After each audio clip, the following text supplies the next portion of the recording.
দিয়ে যিনি শহীদ রাষ্ট্রপতি জিয়াউর রহমানের সুযোগ্য সন্তান গণতন্ত্রের প্রবক্তা জনাব তারেক রহমান বক্তব্য নিয়ে আসবেন।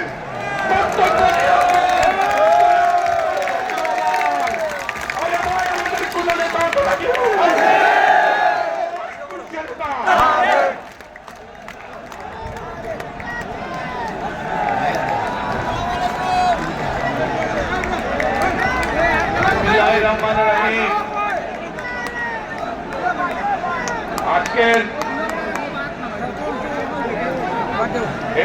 এই জনসভার সভাপতি সাহেব, মঞ্চে উপস্থিত নেতৃবৃন্দ,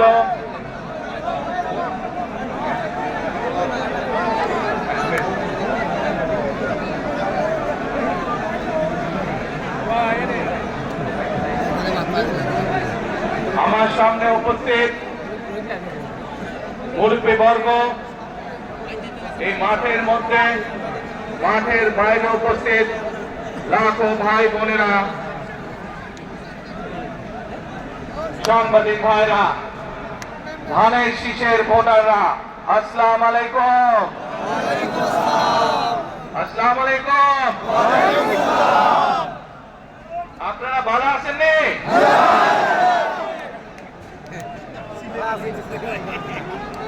আলহামদুলিল্লাহ।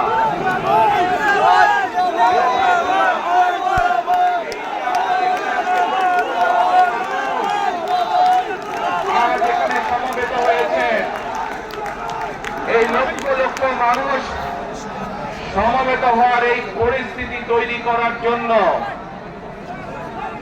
হাজারো মানুষ প্রাণ বিসর্জন দিয়েছে গত 15 বছর।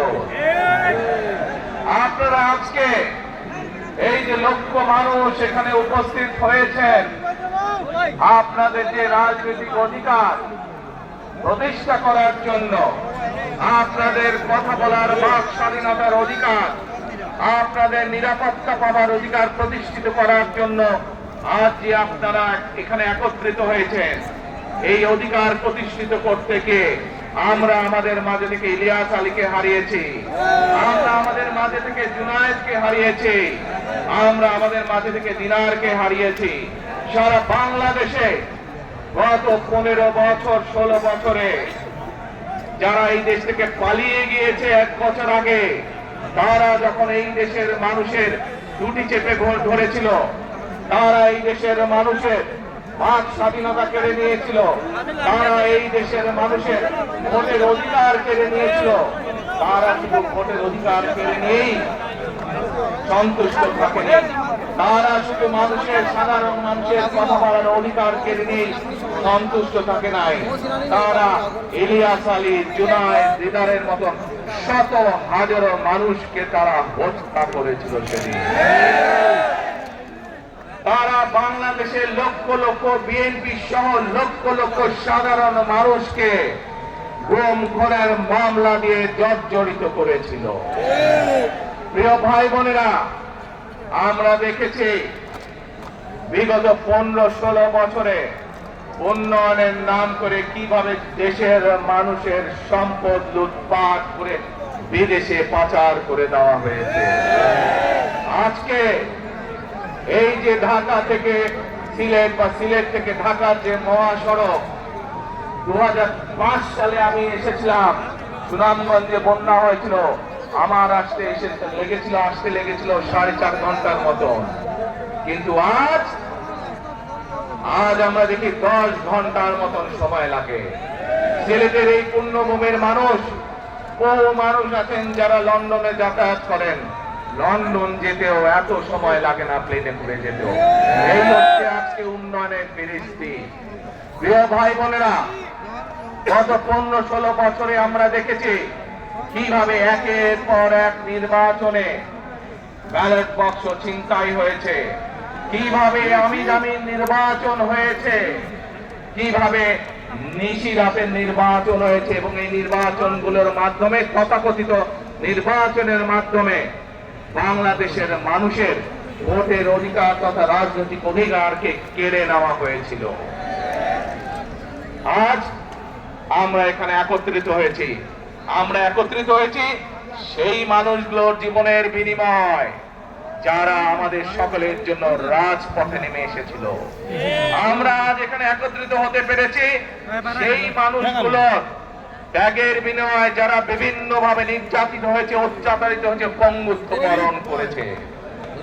2024 সালের 5ই আগস্ট ছাত্র জনতার অভ্যুত্থানের ভিতর দিয়ে বাংলাদেশের মানুষ 71 সালে যেভাবে দেশকে স্বাধীন করেছিল, 2024 সালের 5ই আগস্ট সেই স্বাধীনতাকে বাংলাদেশের মানুষ রক্ষা করেছে তাদের অধিকারকে প্রতিষ্ঠিত করার জন্য।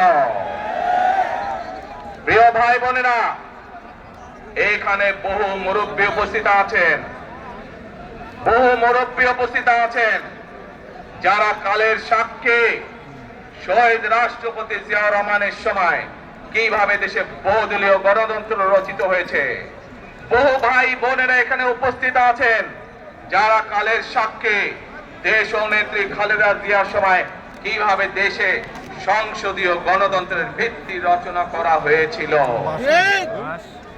প্রিয় ভাই বোনেরা, একটু আগে আমরা বলেছি, আমি আমার বক্তব্যে বলেছি, ঢাকা সিলেট মহাসড়কের উদাহরণ দিয়ে যে কিভাবে এই দেশের তথাকথিত উন্নয়ন করার নামে দেশ থেকে মানুষের অর্থ লুটপাট করে নিয়ে যাওয়া হয়েছে। আমরা এই অবস্থার পরিবর্তন করতে চাই। প্রিয় ভাই বোনেরা, আপনারা কি আমার সাথে আছেন এই অবস্থার পরিবর্তন করতে? আলহামদুলিল্লাহ। প্রিয় ভাই বোনেরা, আমরা সারা বাংলাদেশের কৃষক ভাইদের পাশে দাঁড়াতে চাই। যদি ইনশাআল্লাহ আপনারা আগামী 12 তারিখে ধানের শীষকে জয়যুক্ত করতে পারেন, আমরা ইনশাআল্লাহ সারা বাংলাদেশের কৃষকদের পাশে তাহলে দাঁড়াতে পারবো। দাঁড়াতে চান কৃষক ভাইদের পাশে? আলহামদুলিল্লাহ। প্রিয় ভাই বোনেরা,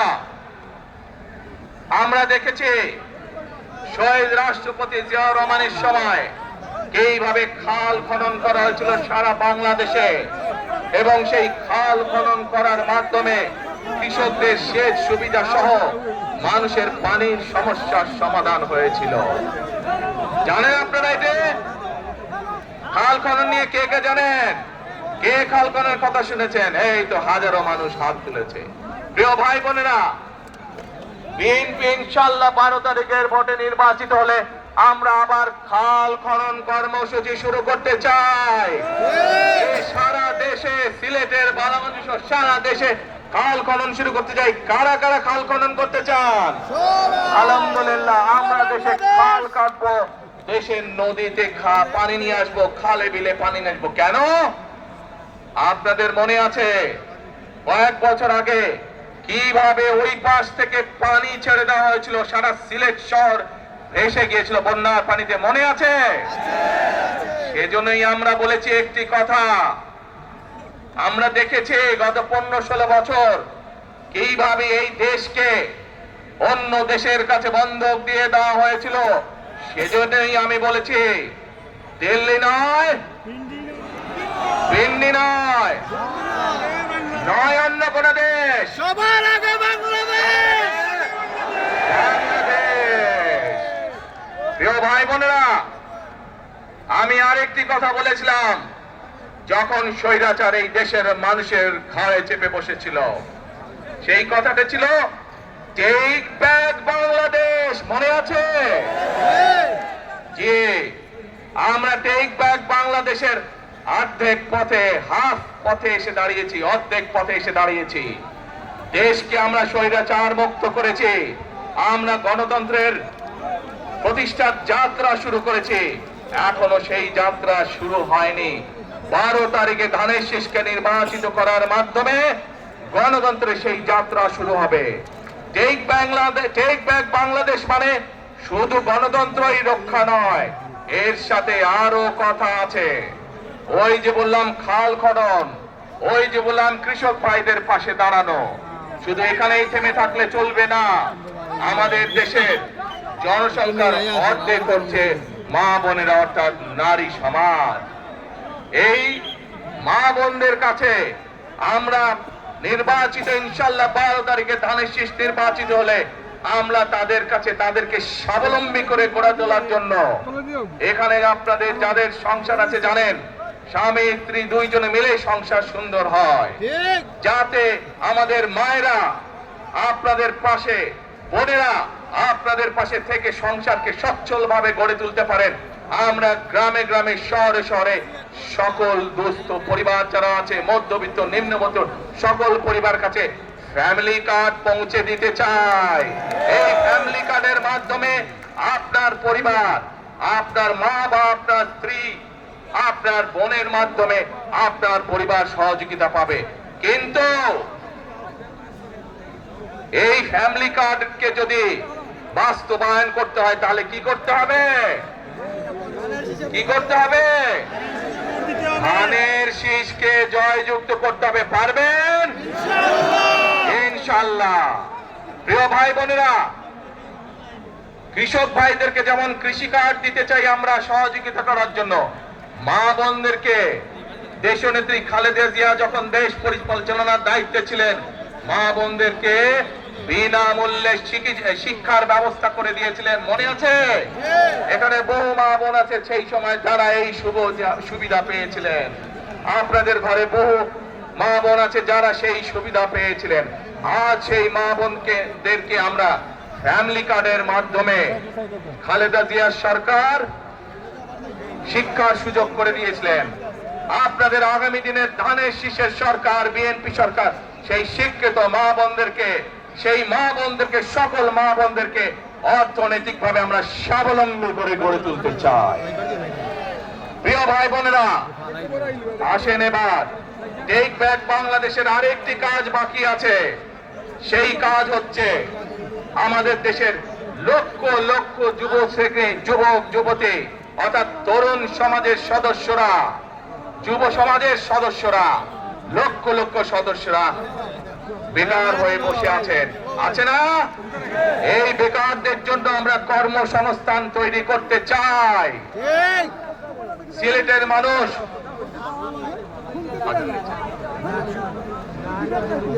আচ্ছা, আজানটা হচ্ছে, আজানটা শেষ হয়ে যাবে,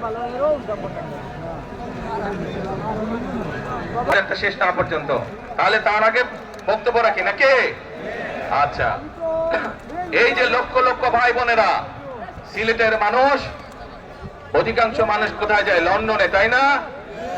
আরো অন্য দেশে যায়। কিন্তু এই যে মানুষগুলো যাচ্ছে, এই মানুষগুলোকে আমরা বিভিন্ন ভাবে ট্রেনিং দিতে চাই। ট্রেনিং দিয়ে ভাষা শিক্ষার মাধ্যমে আমরা এই মানুষগুলোকে দক্ষ করে গড়ে তুলতে চাই। সিলেটের বহু মানুষ সৌদি আরব সহ মধ্যপ্রাচ্যেরও বিভিন্ন দেশে যায়। আমরা এই মানুষগুলোকে দক্ষ করে গড়ে তুলে কর্মসংস্থানের সুযোগ তৈরি করতে চাই। কিন্তু সেই সুযোগ তৈরি করা একমাত্র তখনই সম্ভব যখন আপনারা ধানের শীষকে জয়যুক্ত করতে পারবেন। কি পারবেন? যুব সমাজের কর্মসংস্থান তৈরি করতে চাই। আমার লক্ষ লক্ষ ভাই বোনেরা বেকার হয়ে বসে আছে, আমরা তাদেরকে বেকার রাখতে চাই না। আমরা তাদের জন্য কাজের সংস্থান সৃষ্টি করতে চাই, কারণ তারা যাতে স্বাবলম্বী হতে পারে। তাদেরকে বিভিন্ন বিষয়ে ট্রেনিং দিয়ে আমরা দক্ষ শ্রমিক হিসেবে গড়ে তুলতে চাই, সেটি দেশের ভেতরে, দেশের বাইরে, যাতে করে তারা কর্মসংস্থানের ব্যবস্থা করতে পারে। সরকার থেকে আমরা ইনশাআল্লাহ সেই ব্যবস্থা গ্রহণ করব, যাতে সেই দক্ষ মানুষগুলোকে সারা পৃথিবীতে আমরা ছড়িয়ে ছিটিয়ে দিতে পারি, যাতে করে তারা স্বাবলম্বী হয়ে নিজের পায়ে দাঁড়াতে পারে। প্রিয় ভাই বোনেরা, আমরা বহু মানুষের জীবনের ত্যাগের বিনিময়ে আজকে এই গণতন্ত্রকে আমরা প্রতিষ্ঠিত করার পথে এগিয়ে যাচ্ছি। কিন্তু আমরা বিগত কিছুদিন ধরে খেয়াল করে দেখছি, বাংলাদেশের কোন মহল, এই দেশের ভেতরে কোন মহল ষড়যন্ত্রের চেষ্টা করছে।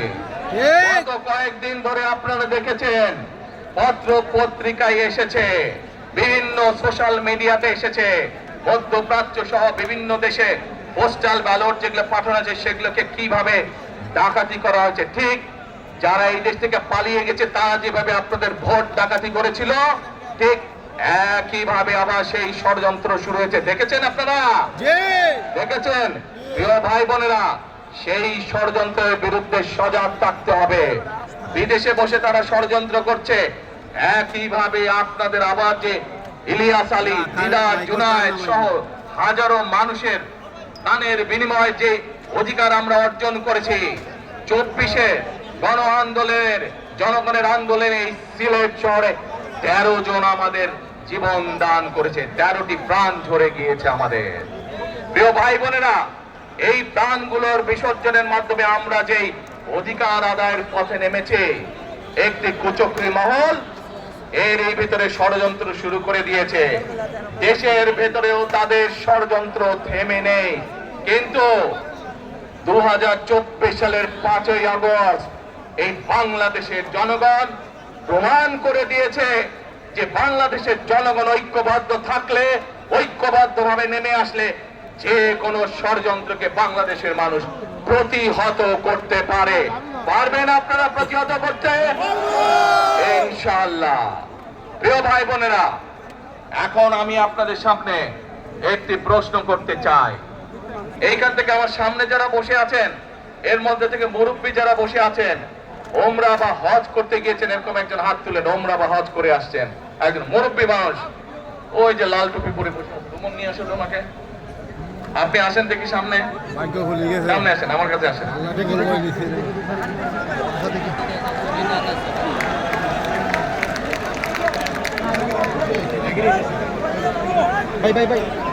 ওই যে চশমা ঝুলছে, চশমা ঝুলছে।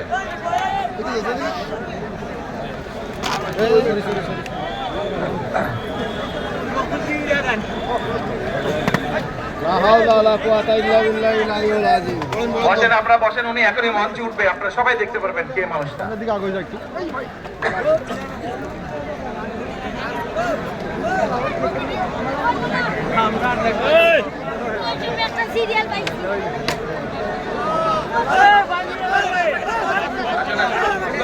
তাড়াতাড়ি আজান দিবে, তাড়াতাড়ি তাড়াতাড়ি।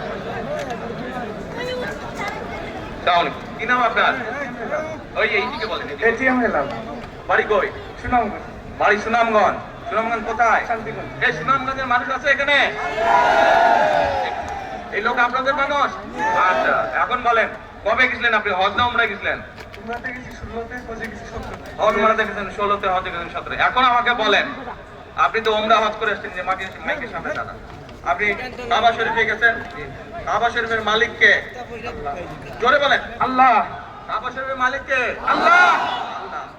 আমরা মুসলমান সবাই, এই দিন দুনিয়ার আমরা যে পৃথিবী দেখি, এই পৃথিবীর মালিক কে? আল্লাহ। এই সূর্য নক্ষত্র যা দেখি তার মালিক কে? আল্লাহ। বেহেশতের মালিক কে? আল্লাহ। দোজখের মালিক কে? আল্লাহ। আচ্ছা দাঁড়ান, আপনারা সকলেই সাক্ষী দিলেন দোজখের মালিক আল্লাহ, বেহেশতের মালিক আল্লাহ, এই পৃথিবীর মালিক আল্লাহ, কাবার মালিক আল্লাহ। আরে ভাই, যেটার মালিক আল্লাহ সেটা কি অন্য কেউ দেওয়ার ক্ষমতা রাখে? রাখে না। তাহলে কি দাঁড়ালো? নির্বাচনের আগে একটি দল এই দিব ওই দিব বলছে, টিকিট দিব বলছে না? এটার মালিক মানুষ না। সেইটার কথা যদি সে বলে, এক শিরকি করা হচ্ছে, হচ্ছে না? যার মালিক আল্লাহ, যার অধিকার শুধু আল্লাহর একমাত্র, সবকিছুর অধিকার উপরে আল্লাহর অধিকার।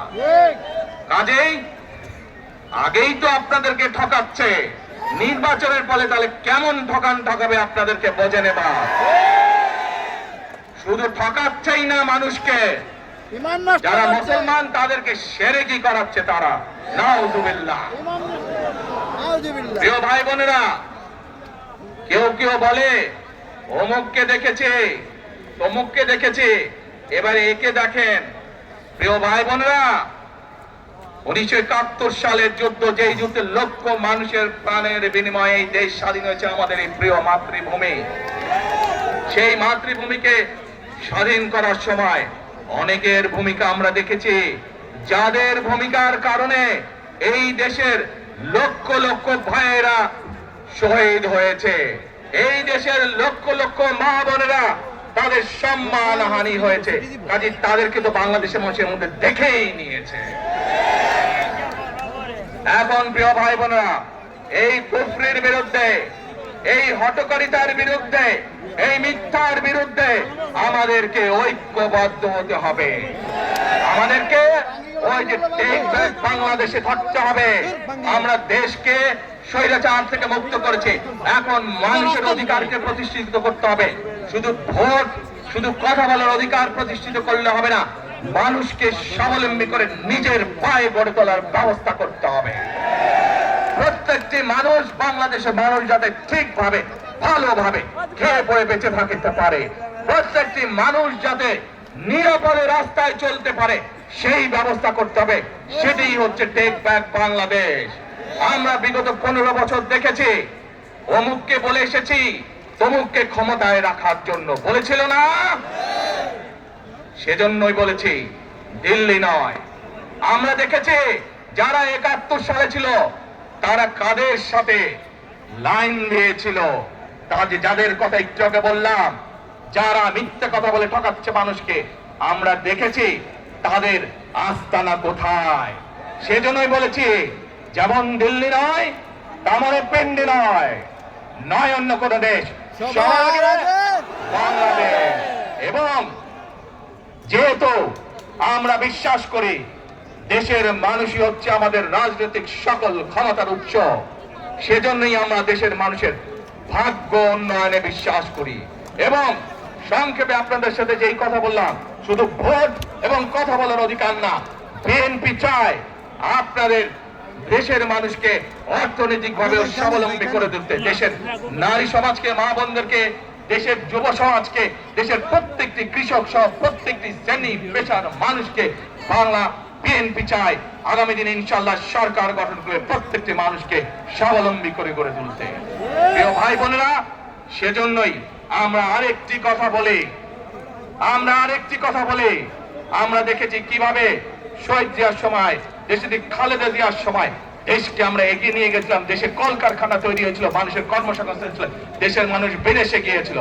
সেজন্যই আমরা বলতে চাই, করব কাজ, গর্ব দেশ, সবার আগে বাংলাদেশ। করব কাজ, গর্ব দেশ, সবার আগে বাংলাদেশ। শেষে আবারও আপনাদের কাছ থেকে আগামী 12 তারিখে ধানের শীষের পক্ষে ভোট চেয়ে একটি কথা বলতে চাই, ইনশাআল্লাহ আগামী দিনে বিএনপি সরকার গঠিত হলে আমরা নবী করিম সাল্লাল্লাহু আলাইহি সাল্লামের ন্যায় পরায়ণতার ভিত্তিতে ইনশাআল্লাহ দেশকে পরিচালনা করব। আল্লাহ হাফেজ। বাংলাদেশ জিন্দাবাদ। বাংলাদেশ